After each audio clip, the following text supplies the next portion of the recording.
नमस्ते। आज हम एक बहुत ही गहरे और प्राचीन विषय पर बात करने वाले हैं। हम शिव पुराण के विद्येश्वर संहिता के पन्नों को पलटेंगे और भक्ति के उस सबसे ऊंचे मार्ग को समझने की कोशिश करेंगे जिसकी तलाश सदियों से ऋषियों और मुनियों को रही है। हमारी इस विशेष प्रस्तुति का मकसद है उन गहरे रहस्यों को डिकोड करना जो जीवन और अध्यात्म के सबसे बड़े सवालों का एकदम सटीक जवाब देते हैं। तो चलिए सीधे मुद्दे पर आते हैं। कल्पना कीजिए सृष्टि के एकदम शुरुआत की। उस समय 6 अलग अलग कुलों के महान महर्षियों के बीच एक बहुत ही जबरदस्त बहस छिड़ गई थी। उनका सवाल बड़ा सीधा सा था लेकिन बहुत गहरा था। ये पूरा ब्रह्मांड, ये सृष्टि आखिर किससे पैदा हुई है? इन सारे भौतिक तत्वों से परे वो परम सत्ता, वो परात्पर पुराण पुरुष आखिर है कौन? सच मानिए, ये इस ब्रह्मांड का वो अल्टीमेट रहस्य है जिसे सुलझाने के लिए वे सभी ज्ञान की एक लंबी खोज में निकल पड़े थे। अब इस रहस्य को सुलझाने के लिए हम अपनी इस चर्चा को 5 मुख्य हिस्सों में बांटेंगे। सबसे पहले हम जानेंगे कि सृष्टि का परम तत्व कौन है। फिर हम साध्य, साधन और साधक के गहरे अर्थ को समझेंगे। उसके बाद बात करेंगे श्रवण, कीर्तन और मनन की शक्ति की। फिर देखेंगे सनत कुमार जी का एक बहुत ही रोचक प्राचीन वृत्तांत और एकदम अंत में जानेंगे कि जो लोग कुछ भी करने में असमर्थ हैं उनके लिए मुक्ति का मार्ग क्या है।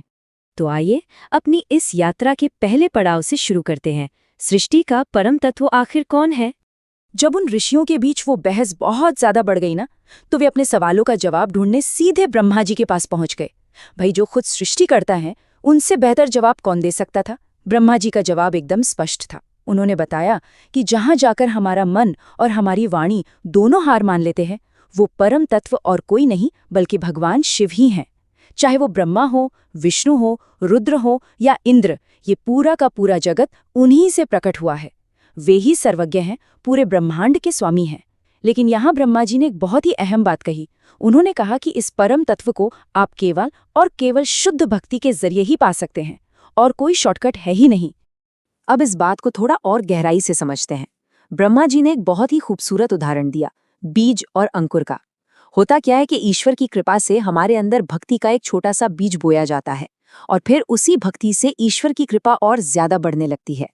आप इसे ऐसे समझ लीजिए जैसे एक बीज से एक नन्हा सा अंकुर फूटता है और फिर वही अंकुर बड़ा होकर एक नया बीज पैदा करता है। कमाल की बात है ना? ये एक ऐसा चक्र है जो कभी रुकता नहीं। भक्ति और कृपा दोनों लगातार एक दूसरे को सींचते रहते हैं, बढ़ाते रहते हैं। चलिए अब हम अपने दूसरे भाग की तरफ बढ़ते हैं जहां हम समझेंगे इन 3 बहुत ही महत्वपूर्ण शब्दों को, साध्य, साधन और साधक। ब्रह्मा जी ने ऋषियों को देव कृपा पाने के लिए एक बहुत बड़े यज्ञ का आयोजन करने की सलाह दी और यहीं से वेदों के वो 3 सबसे जरूरी शब्द निकल कर आते हैं। इनमें सबसे पहला है साध्य। साध्य का मतलब है हमारी आखिरी मंजिल, हमारा अल्टीमेट गोल। और इस आध्यात्मिक यात्रा में वो अल्टीमेट गोल क्या है? वो है शिव पद की प्राप्ति।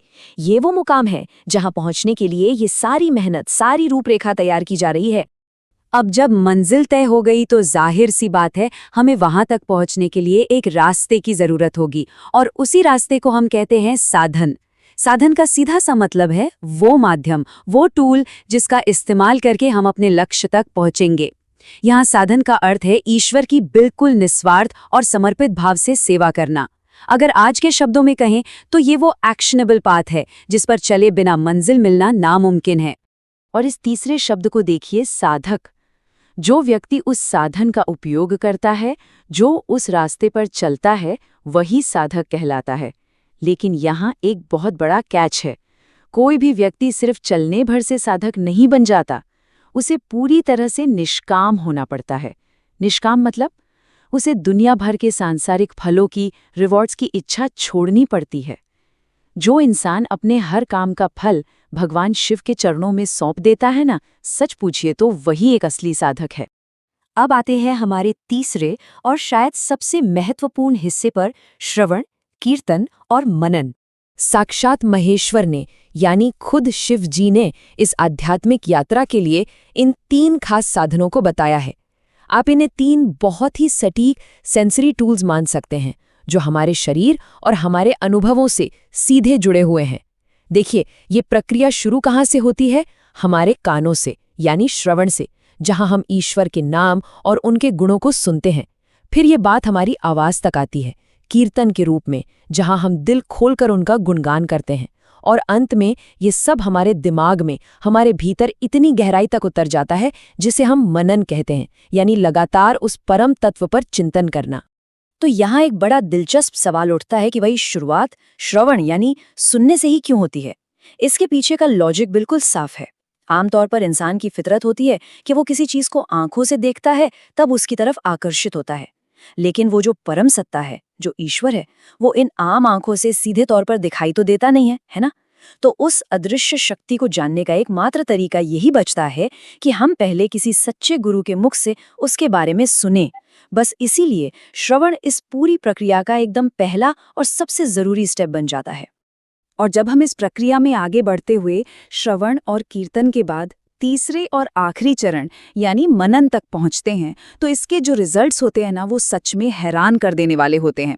शिवजी के नाम और रूप पर लगातार फोकस करने से, चिंतन करने से हमारा मन पूरी तरह से एकदम साफ और शुद्ध हो जाता है।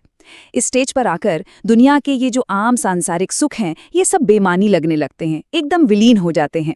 और आज के स्ट्रेस भरे और शोर शराबे वाले दौर में अगर आप देखें तो ये निरंतर मनन ही वो ठहराव है जो हमारे दिमाग को शांत करता है और धीरे धीरे हमें परम मुक्ति की तरफ ले जाता है। इस पूरी प्रक्रिया को और भी गहराई से समझने के लिए आइए हम अपने चौथे भाग की ओर बढ़ते हैं, सनत कुमार का प्राचीन वृत्तांत। इन तीनों चरणों वाली बात को साबित करने के लिए एक बहुत ही कमाल की प्राचीन कथा है। बात बहुत समय पहले की है। महान गुरु व्यास जी सरस्वती नदी के किनारे बड़ी शांति से ध्यान में बैठे हुए थे। तभी अचानक क्या होता है, वहां सूर्य की तरह चमकते हुए एक दिव्य विमान में भगवान सनत कुमार पधारते हैं। व्यास जी तुरंत खड़े हुए और पूरे आदर के साथ उनका स्वागत किया। तब भगवान सनत कुमार ने उनसे बातचीत की और बताया कि व्यास जी, जिस परम सत्य की आप इतनी शिद्दत से खोज कर रहे हैं, वो शिव ही हैं, और उन तक पहुंचने का इकलौता रास्ता इन्हीं 3 साधनों से होकर गुजरता है: श्रवण, कीर्तन और मनन।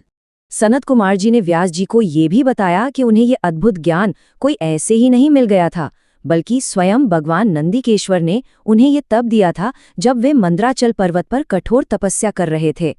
नंदीकेश्वर जी ने बिल्कुल साफ शब्दों में कहा था कि ये जो तीनों साधन हैं, ये पूरी तरह से वेदों द्वारा प्रमाणित हैं। और मजे की बात यह है कि नंदीकेश्वर जी को ये रहस्य खुद भगवान शिव ने बताया था। तो आप समझ सकते हैं कि इस रास्ते की प्रामाणिकता पर कोई सवाल ही नहीं उठता। ये एकदम अल्टीमेट मार्ग है। अब हम आ पहुंचे हैं अपनी इस प्रस्तुति के 5वें और अंतिम भाग पर, असमर्थ लोगों के लिए मुक्ति का मार्ग क्या है। अब जब ऋषियों ने सूत जी से ये सारा का सारा ज्ञान सुन लिया, तो उनके मन में एक बहुत ही प्रैक्टिकल सवाल आया, और शायद आपके मन में भी आ रहा होगा।